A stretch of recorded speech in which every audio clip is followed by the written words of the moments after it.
சில வீடியோக்கள் வைரல் ஆச்சு பார்த்தீங்களா?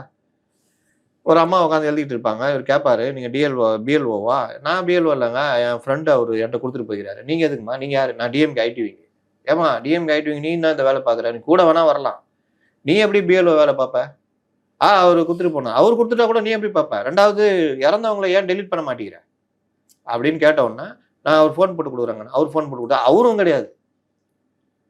அவரு ஒரிஜினல் பிஎல்ஓ வேற யாரோ. அவரு வந்து இவர்ட்ட குடுக்க, இவரு இவங்ககிட்ட குடுக்க. எப்படி? எப்படி போகுது பார்த்தீங்கன்னா, இன்னொரு இடத்துலயும் அதே நடக்குது. ஒரு அம்மா திமுக மகளிர் அணிய சேர்ந்தவங்க கேட்டா, "அப்படிதான் பண்ணுவேன். உன்னால முடிஞ்சத பார்த்துக்கன்ற" மாரி அந்த அம்மா கையில அந்த இதெல்லாம் வச்சுட்டு பண்றாங்க. இதெல்லாம் என்னன்னா, இப்ப ஷிஃப்டடு இறந்து போனவங்க இதெல்லாம் நீக்க முடியாது.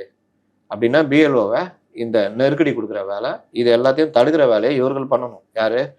தாவேக்காலாம் இப்ப ஃபீல்டுலயே இல்லங்க. இவர்கள் நாளைக்கு ஆட்சிய பிடிக்க போறேன்றாங்க. இதெல்லாம் கூட போலாம்ல பசங்க. தெரியும் ஒரு அனுபவம் தானே. பிஎல்ஓ கூட ரெஜிஸ்டர் பண்ணி போலான்னு சொல்ட்டாங்க. அனுமதி குடுத்துட்டாங்க. போ வேண்டியது தானே. ஒவ்வொரு வீட்லயும் நீங்க பரிச்சயமா ஆவீங்கல்ல. அவங்களுக்கு நீங்க ஹெல்ப் பண்ணலாம்ல. "ஏம்மா என்னம்மா குடும்மா.